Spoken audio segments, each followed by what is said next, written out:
catch up to you. Riding along on a carousel, will I catch up to you?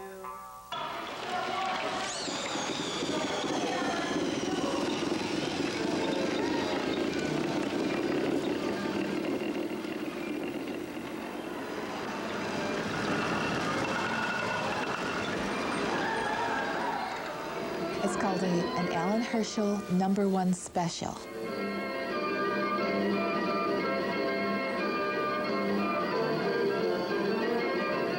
You know, it's the thrill of the children riding these horses. You don't find a lot of horse riders around anymore down in the cities. So you go to the parks or where they got these carousels, and the first thing the children want to do is hop on the horse's back.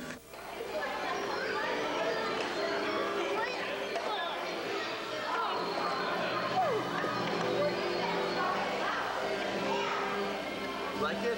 Yeah. Yeah? I like the fast one. Yeah, it goes pretty fast, doesn't it? Oh, yeah. It'll last as long as there's children.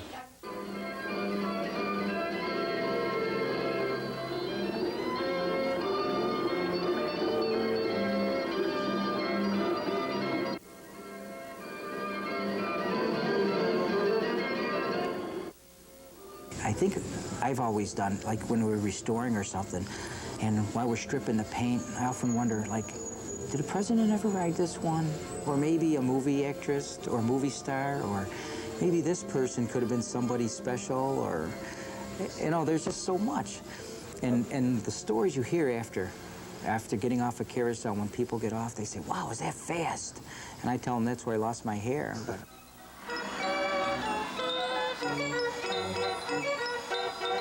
I think that's what is a surprise even to young, maybe teenagers who think, I really don't want to ride a carousel.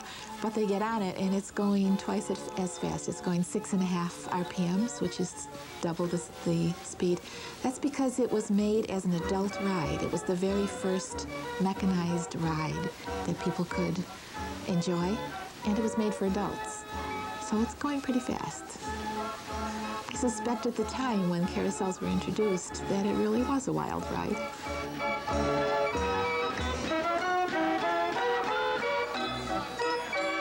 The carousel we have is the first one to have come out of this building. And it has on it 2 rows of the old Herschel Spillman machine, and then a brand new row and a whole new top. The ride operator wanted to have a larger machine but didn't want to buy all new horses. Where'd you find that one? That was found in Ontario, London, Ontario. It had been in that same family's possession for all those years. It had operated in Hamilton right along the lakefront until, I believe, the late 1950s. It was in quite good shape. The paint was kind of strange. It was painted with automobile metallics, and some of the horses still have them on. So it was an authentic paint, but the machine itself was in good condition, and so were the animals. It was very appropriate because it represented both companies on one machine, and on a machine that had always been that way. So I guess if we had tried to describe the ideal machine for us to exhibit here, this would be it. So this is one of the largest Alan Herschel machines that was made in this building. This is the way the horses looked in the trucks as we brought them back from London, Ontario. They were all tied into trucks that we rented. We ended up with a room full of parts and pieces, most of which we couldn't identify. Thank goodness for Alan Herschel, the grandson, who was able to at least identify the parts. And we did begin to assemble the machine. It's kind of like putting a puzzle together. It was a puzzle. What we had was an Alan Herschel catalog, and on the back page was just a schematic of the entire machine and 10 steps, 10 easy steps to set up a carousel. It took us 3 weeks, and I'm not sure we ever would have had it up, except we found a carnival operator, met someone at a restaurant, and just got into a conversation what we were trying to do, and we really didn't know how to do it.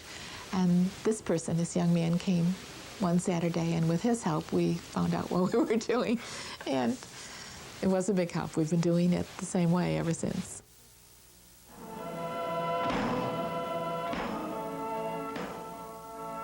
band organ, did they go hand in hand with the early carousels? I mean, is that the music that's about That's the music. What's a carousel ride without music? The two go together. And so that's why, actually, Mr. Herschel, when he first started producing carousels in the 1880s, had to import the band organs from Austria. That became very expensive around the turn of the century with new excise taxes. And so he instead convinced Eugene de Kleist to come to the United States and begin to produce band organs in the United States.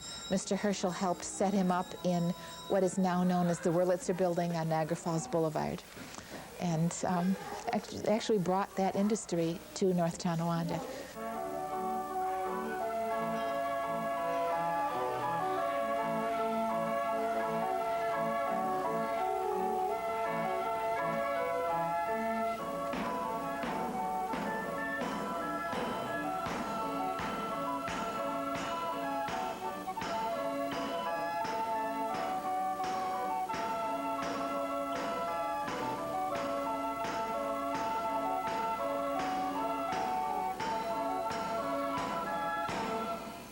This collection was put together and is owned by Mr. Lachman. It is not owned by the museum. It's on loan to us. And he deliberately collected animals that would demonstrate the history of the factories. The very earliest are actually these two horses from the Armitage Herschel Company. That was the partner that started the foundry with Mr. Herschel. These are from the 1890s, and they're off of what's called a riding gallery. There's a pole on the bottom and wheels that went on a track underneath the platform. And it was called a riding gallery because in the center, to hide all of the machinery, the operators would hang different works of art. So as you rode around, you could look at the artworks. So these are the very earliest. You can see they're very simple horses, real horsehair tails. And then we traveled through time to the Herschel Spillman Company. Mr. Spillman was Mr. Herschel's brother-in-law. They worked together from the turn of the century until about 1915 when Mr. Herschel left that company. This company became very large and made large carousels with all kinds of animals, not the least of which was the pig. There's some of the other menagerie animals that would have ended up on the larger machines. It says December 24th, 1907 inside. So it's a very early Herschel Spillman ostrich. We did have a catalog with a colored photograph of what it looked like. That's around the side. And it shows that the paint that our restorers did was to match the early catalog. A lot of our volunteers, they did a very professional, beautiful job. To be on what is called a menagerie machine. It does not have all horses. It has a lot of different kinds of animals. Ride a dog. Dogs, we don't have them, but there were lions and tigers, kangaroos, giraffes. This now goes to the Allen Herschel Company, the third of Mr. Herschel's companies. This is what he did when he came to this building after he had left his brother-in-law behind and began to compete with him. So I can take it wasn't very pleasant. They separated ways. And I believe at the time Mr. Spillman wanted to go in a different direction. He wanted to do automobiles and different things. He wanted to get out of the carousel business. He never really did get totally out of it, but he did do some of what he wanted. And Mr. Herschel wanted to stay in this business.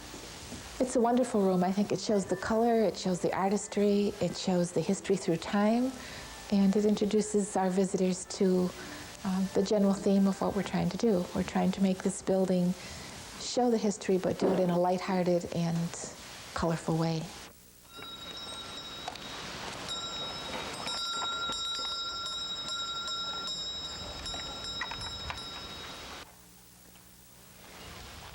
Key to the large photographs throughout the building, taken back in 1919 as part of a salesman's kit.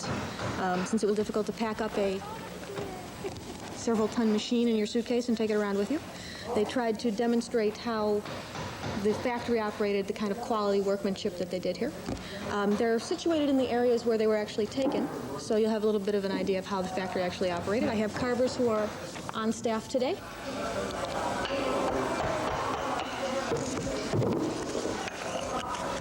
Apprentice or journeyman would have been doing the rough carving. Your finishing was all they went for detail. And it was a lot of detail. You get involved into it, and it's trickier. This is cherry. Very hard. Grain changes quick too in places. Okay, these are the 4 pieces we marked out. 2 for the thigh going this way.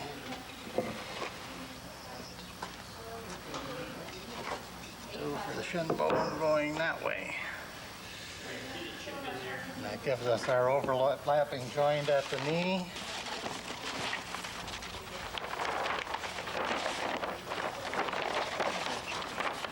And our leg will fit right on there.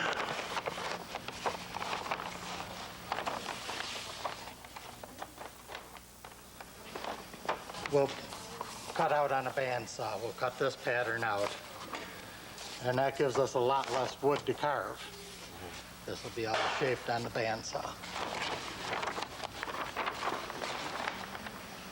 So first we'll glue 2 pieces together and 2 pieces together, and then we'll glue the joint. This would have been a job that one of the apprentices would have done. We have 2 people here, and I would almost guess that it would have been one apprentice would have to do this job, who wouldn't have the luxury of an extra set of hands. Let's just take a minute here and turn this around also. So we got a finished side against the finished side, okay? You see what I'm saying? Got to turn this one. Okay. But that way, this finished side and this finished side are together, and it'll give us a tighter joint, and the saw cuts are on the outside then. Okay. Okay, I could buy that. Now, the reason I turned that piece is when you glue 2 pieces together, it's hard to see with the saw marks in here, but you want the curve of the grain, the end grain, in opposite directions, so that if the wood tries to warp, the warp will fight each other and it'll keep the wood straight. Let's do some gluing. Here's your official spreader thing. Yeah. Through the process of restoration, we've come across different areas where you could see actually where they allowed the glue to be poured, and it was already starting to set up when they clamped the boards together. And when they fell apart and we were in the process of restoration, you could see just where the bonding was taking place and where it had actually missed.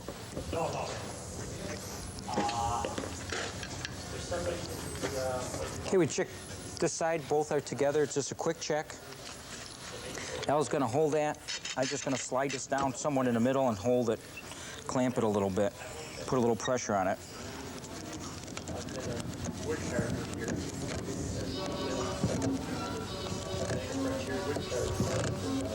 Well, you can usually work within a half hour, they claim, but I like it to stay overnight.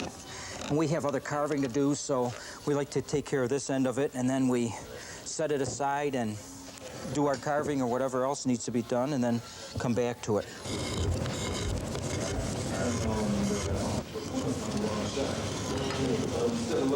What I'm carving is a shield face from replicating one on the 1916 carousel that's in the roundhouse at the museum here.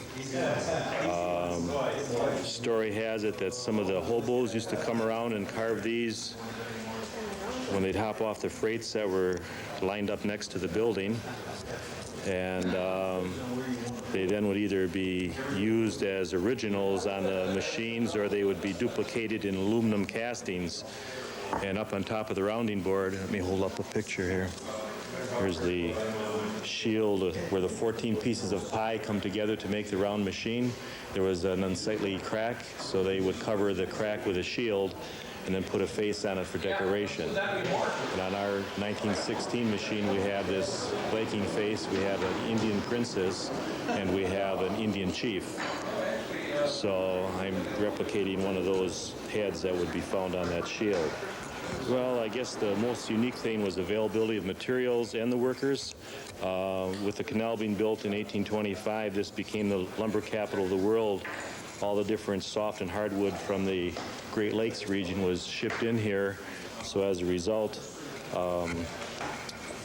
with the canal in there, many of the immigrants that came to this area came down the canal, stopped at the mouth of the river here where the canal starts, and many of them were German immigrants that were cabinet makers and carpenters, and did things like that in their homeland, and when they immigrated to America, they were looking any place they could to use the skills they were trained in, and there were a variety of box factories, furniture factories, and this amusement industries in 2 or 3 different factories in North Tonawanda. The museum, the mission is to preserve the amusement ride industry, particularly the carousel industry. It's the only factory complex of buildings left in America. There were at one time maybe 26 companies making carousels, and as a result, this is the only one complex left. And as a result, although there are 1 or 2 other carousel museums in the nation, we are the only one in a factory building in the original setting where they were made. Almost kind of spooky feeling if you're here on a quiet morning or even later in the afternoon when there aren't too many visitors around, and you have the hammering sound of the chisels and mallets working on something. It really echoes through the building, and you just can kind of imagine Mr. Herschel standing in the corner keeping an eye on the workers and looking at production, and I think he'd be pleased with what he's seen going on today.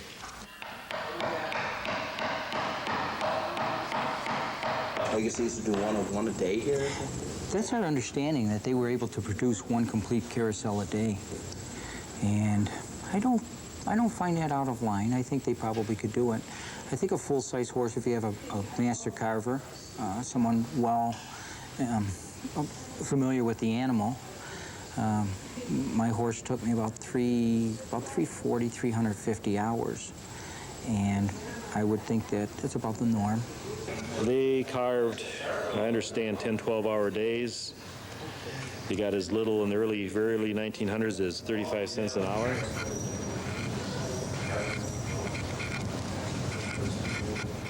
We're restoring works that are in our possession and teaching others how to do so. When the carousel operator had a problem with his horse coming apart, rather than take the horse off the carousel and spend a lot of time doing restoration work, he'd just use either nail screws or corrugated clips like these to put that leg back on as quickly as possible.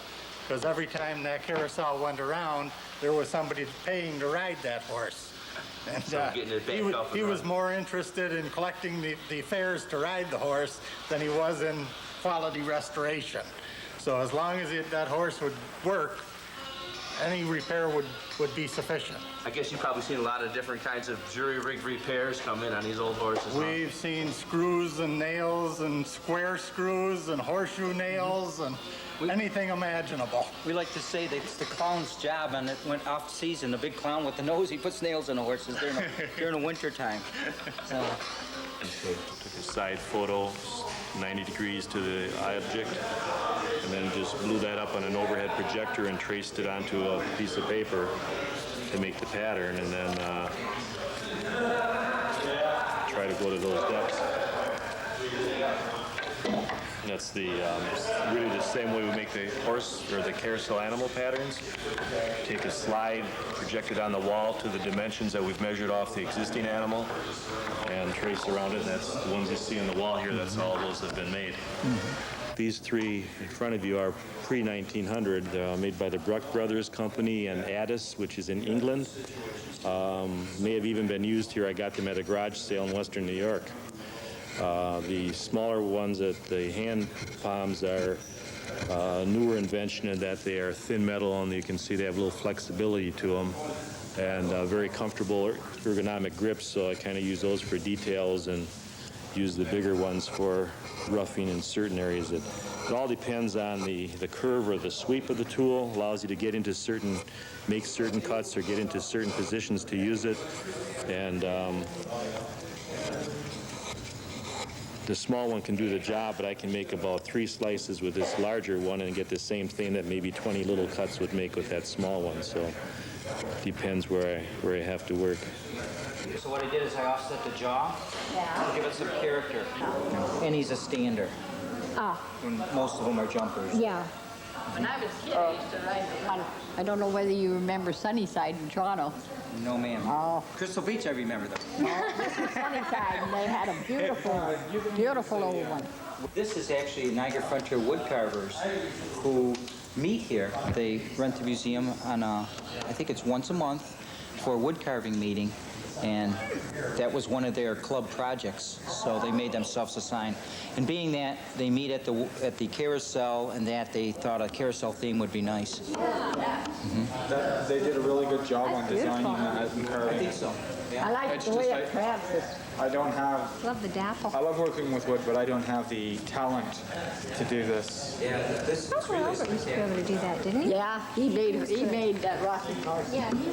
We're trying to build up to a point, and that's another part of having a guild is, so when people come here, they can see accurately what transpired through those early years. And we have quite a bit of enthusiasm at this point in time, and a lot of carvers that come in and volunteer their time. And the only real trade-off they're getting for their time is the knowledge of how to make the animals. So we're all benefiting and we're all learning. I was born in the corner of Vanderbilt and Geneva. How old are you now, sir? 90. And to watch them put this stuff together with a skilled labor that they had, it was wonderful. I was going to Gowndry School at that time. I was probably about 7 years old. It was almost in our backyard over there. So we used to get around and watch them all the time in the summertime when they had the buildings open and that to let the breeze through. And a whole bunch of us used to go over there and watch them, talk to them, learn from them. There was a lot of people. This thing was covered with shavings, and fellas hard at work putting these animals and that together. The painters are busy painting them, testing them out and all that stuff. I really got a thrill out of it as a youngster. I quite have been away from it a long time since then. In a miniature way, it's like it was then, because they had an awful lot of people working for them at that time, and they were beautiful craftsmen. I've watched the way they turned this plain chunk of wood into that animals and whatnot that they ever put in there. And I don't know, it chokes me up just to think about it. And I think that's one of the nicest things about the carousel, is you hear the old people reminisce and they remember their dads and moms and when they were little boys and little girls and how people used to work on the carousels, and they remember them being painted, and then they remember riding them. The carousel people, when they were building the carousel in the summertime, they have to test them. And I think a lot of things haven't changed. They were a little on the lazy side, and they'd ring the bell, and that meant that it was free rides, so the kids would be able to run over and they'd say, okay, ride that brown horse and you get on this horse. When they were being built, the deal was that kids could come in once a week and get some free rides. After all, the machines had to be tested. You tested them by having the kids ride them. You used to get rides on it and everything else when they were testing it. I was over to Herschel Spellman when they built the first Caterpillar. I had a ride on that before they ever got the top on it. They didn't have the cover on it when I rode it. They didn't have the stairs there. They didn't have nothing. Yeah. It was just a machine they were assembling. And they were going to try it out. They put us in the cart. We run around. It went up and down. Went up and down like a caterpillar. We went over. We were on our way home from school. That one's a dog, and that's a horse right there. Yeah.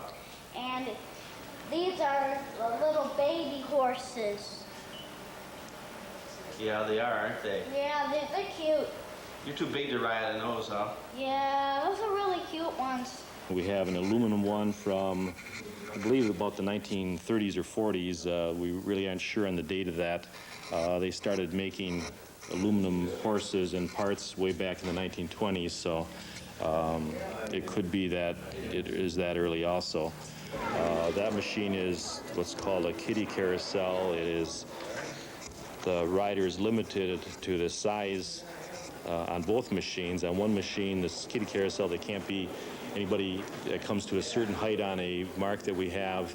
Only those below the mark can ride on it. On the larger machine, only the students or the kids above the Mark can ride on the larger one. The large one is actually considered an adult amusement ride.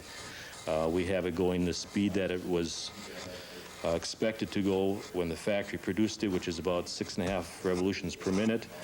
Most carnivals and carousel amusement rides that you see in parks, because they don't have a safety fence around it like we do, have to reduce their speed to like about 3 RPM for safety of the people hopping on and off. So most people get quite a thrill riding on this one because of the speed, and a little different than anything they've been on before. Yeah, it survived. I think with the efforts of this museum and other organizations, maybe we can preserve it longer for our children to enjoy it too. I'm an old school teacher, so I know that history is really important. It's such a thrill that these people are doing this, and we're very grateful for future generations. Well, we just really play games, and we help with activities and stuff. And good time? Yeah, it's pretty fun. It's a wonderful place because it's so familiar in a sort of way that it makes one feel welcome, and not that you get to see the carvings of the horses and all that. It's great that the people get to be up close and see the workmen actually working. And for me, that's sort of the thing that I want to see, encourage also, that they see that I'm a working person and how the puppets work, and that's why I perform right in front of them or right beside the puppets and don't try and be hidden. They still are doing something that's of value, although it's, there's so many types of other entertainment that, carousels aren't as exciting as they once were, but it's a great art form. Yeah. So your art form kind of lends to the carousel. I mean, it's kind I was talking with one of the craftsmen before, where he's carving in wood and I'm carving in paper mache, and we were talking about the different types of materials and that sort of thing. So while our characters are manipulated, so they have animated joints and that sort of thing. The work that they do as a carver is really interesting, and the relief work they do. I hope there are young people who will become interested in the history of their community. This actually is part of our national history, a very unique part. It has great significance in the history of recreation in the United States. And so hopefully there will be young people who will become interested, get involved here or anywhere else in the country where carousels are being preserved, and will help us keep it going into the future.